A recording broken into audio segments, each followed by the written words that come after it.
है अग्निपथ योजना, जिससे सेना में भर्ती होगी, उसको लेकर के युवा सड़कों पे 4 साल का टेन्योर होगा और 21 साल में रिटायरमेंट। पहले साल के लिए 2 साल का रिलैक्सेशन दिया गया है, लेकिन युवा नाराज हैं। उनको लग रहा है कि उनके साथ ये धोखा हो गया, न पेंशन होगी न मेडिकल सुविधा होगी। तमाम लोग अपनी बात खुलकर रख रहे हैं और हम सब जानते हैं। सत्यपाल मलिक साहब हमारे साथ, मेघालय के गवर्नर हैं। किसानों का मुद्दा हो और अब जवानों का मुद्दा हो, उस पर अपनी बात रखते हैं, मुखर होकर बोलते हैं, डरते नहीं हैं। सर, अग्निपथ योजना के बारे में आपको पता है, युवाओं में देशकर खासकर जो गांवों से आने वाले युवा हैं वो तैयारी करते हैं, दौड़ते हैं, चाहे सर्दी गर्मी बरसात। 4 साल से भर्ती नहीं आई और अब तो जो भर्ती भी होंगे वो 4 साल के लिए होंगे। इस पर आपकी टिप्पणी क्या है, आपका पहला रिएक्शन? देखिए, ये बहुत ही अन्यायपूर्ण काम हुआ है और इसका बहुत रिएक्शन, जितना दिखता है उससे ज्यादा रिएक्शन है। मुझे बहुत फोन आए, मुझे रिमोट जैसलमेर से एक बच्चे का फोन आया जिसका नाम नानक है कोई। उसने कहा साहब मैं सारे टेस्ट पास कर चुका था, एक कोई लास्ट रह गया था, वो सब कंडेम होके मुझे नए सिरे से पेश होना पड़ेगा। तो ये बहुत ही not a well thought out scheme, ये बहुत खराब तरीके से सोच के किया गया है। और ये बेसिकली ये शो करता है कि देहात में और केंद्र सरकार में कितना फासला हो गया है। ये जो देहात के हित हैं वो इनके हाथ से ठीक नहीं हो रहे हैं। हालांकि मुझे चार्ज करेंगे, मैं बोलता हूँ, लेकिन मैं महसूस करता हूँ, चूंकि मैं देहात से हूँ, और इसमें तो अब ना इन बच्चों की शादियां होंगी, ना इन बच्चों को और कहीं रोजगार मिलेगा।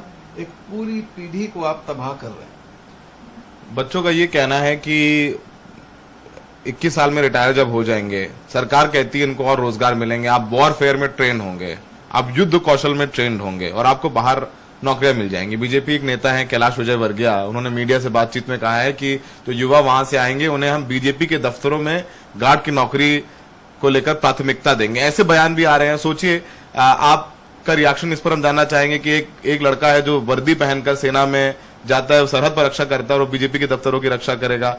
कहीं ना कहीं इसको लेकर के भी युवा कह रहे हैं कि नहीं, अब ये सब बयान आते हैं तो और उनका मनोबल गिरता है। ये बहुत अपमानजनक बात कही है और उनको विजयवर्गीय को इसके लिए माफी मांगनी चाहिए।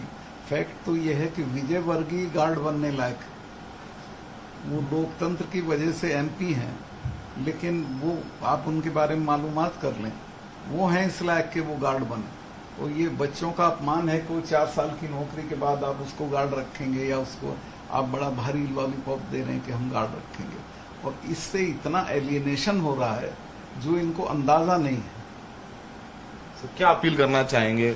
आपने किसान आंदोलन में भी बोला है, क्या अपील करना चाहेंगे? करूंगा, सबसे पहले मैं बच्चों से अपील करूंगा कि किसी भी कीमत पे कोई वायलेंस ना करें, सरकारी प्रॉपर्टी का या प्राइवेट प्रॉपर्टी का कोई नुकसान ना करें, लेकिन पूरी एकता और ताकत के साथ संघर्ष करें। और मैं श्योर हूं, अगर मिल के लड़के लड़ेंगे तो सरकार को इस पे वापस आना पड़ेगा और आना चाहिए।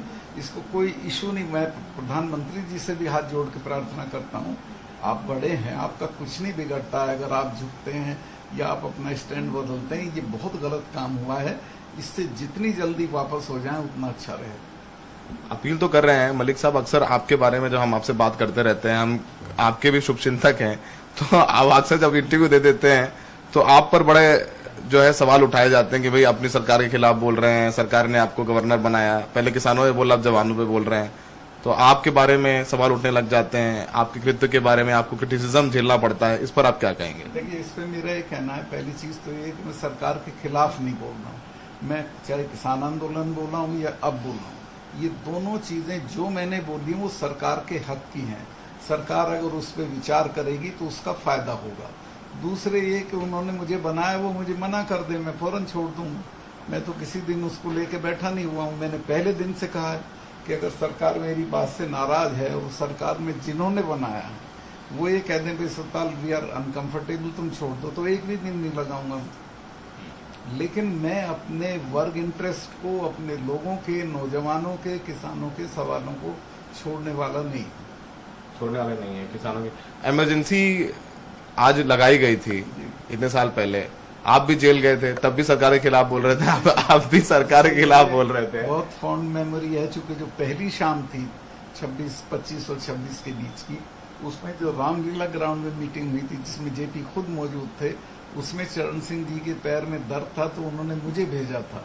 मैंने लोकदल की तरफ से वहां स्पीच की थी और मेहमत क्राउड था, बहुत जबरदस्त, और मुझे लग गया था कि कल तक कुछ ना कुछ हो जाएगा। अगले दिन सुबह मुझे फोन आया 5 बजे रविराज जी का कि सत्ता निकल जाओ, इमरजेंसी लग गई, चरण सिंह जी गिरफ्तार हो गए, फला गिरफ्तार हो गए। कितने दिन रहे आप इमरजेंसी में, जेल में? इमरजेंसी में पहले फरार रहा 6 महीने, फिर 7-8 महीने जेल रहा। जेल रह के इमरजेंसी में, तब भी आप बोल रहे थे और अब भी बोल रहे थे। वो तो बोलता तेवर बदले नहीं आप? नहीं, अभी तो मैं वो बुढ़ापे तक बोलूंगा, यू डोंट वरी।